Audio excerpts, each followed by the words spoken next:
Hey, how's it going, everyone? Alex back with another video for you. Today I have the Wilderness Systems Recon 120 Kayak. They also make this in a Recon 120 HD, which will be a pedal drive. This boat comes in at 12 feet 2 inches long, 38 inches wide, and weighs roughly 90 pounds in that range. I've done a full overview of the deck, the features, and the hull design. If you're interested in watching that one, leave me a comment and I will link you to that video. Otherwise, I'm just going to go over a quick little guide of how I set up my Recon 120, and then I'll give you some on-water performance testing as well. So right here, C-Tug kayak cart. I go by myself a lot. This is an absolute must. I load all my gear in here, and I just walk it to and from the river anywhere I go. Got a milk crate system back here in the back. Got a net, and on the sides I have one rod on the left channel and another one on the right channel here. Has a silent grip deck system, nice adjustable foot braces, really comfortable seat system that's trimmable. And that'll also come into play if you decide to put the pedal drive system in here in the future. Huge storage hatch up front, and I'll just show you quickly what I have inside here.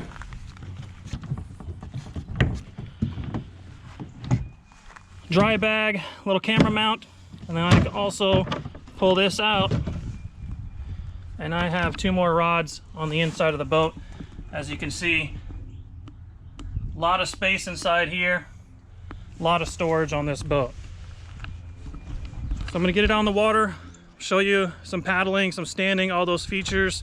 Like I said, if you want a more informative overview of the kayak and all the features, just leave me a comment and I will link you to the full overview we've made on all the specs on the Recon. See you in a bit.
And when it comes to paddling the Recon, being a bigger platform like it is, it's not going to be as nimble as a 32-inch wide or 34-inch wide boat.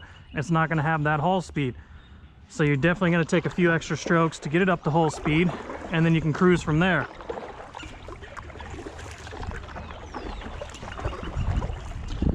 As far as paddle lengths go, I would recommend at least a 250, probably more around the 260 or 270 centimeter paddle if you can get your hands on one. The bigger the blade, the more water you're going to push with a platform like this, so the easier the boat will be to go forward and everything. So right now I'm using a Werner Cory Recon, one of the bigger blades on the market, and it's moving this boat along relatively nicely.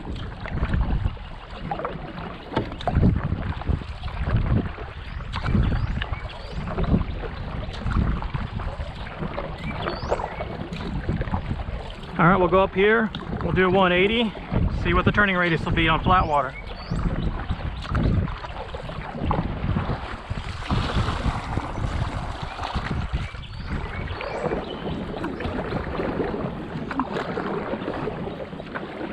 Nice little draw, 3 or 4 sweep strokes, and you can sneak it on around.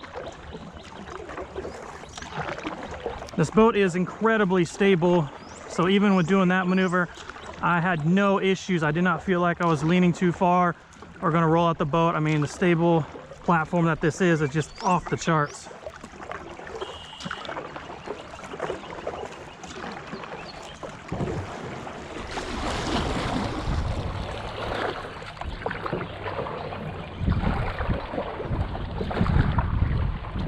Yeah, not bad at all.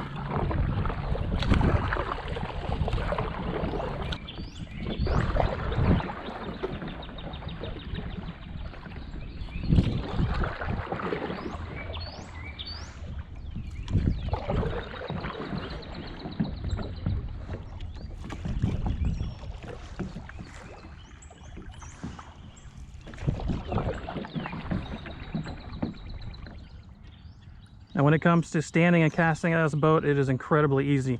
Take your paddle, stick it up underneath the front paddle holder. That'll keep your paddle nice and tight to the deck. Get on your rod from your trough system, stand on up.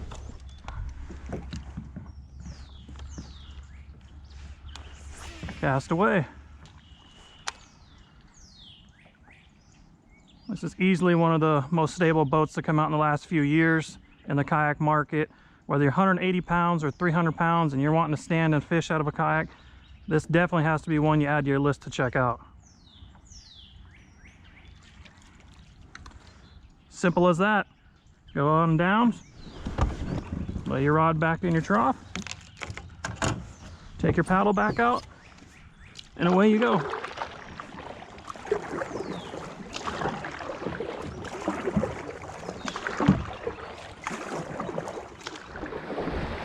All right, let's see if we can catch a couple eddies in here and do a cross-stream ferry and see how it performs.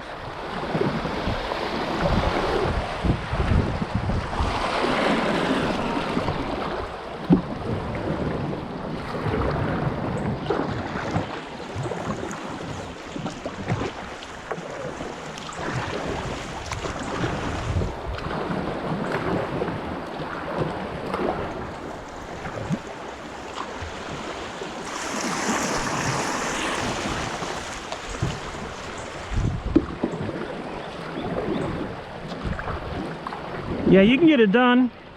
Definitely not as nimble as smaller kayaks, but if you're trying to catch some tight eddies, you can still sneak it in there if you have a good skill set. If you're trying to do a lot of that, you may look at a little bit smaller, more compact boat, but always comes down to everyone's skill set and what you're trying to accomplish when you're out in the water.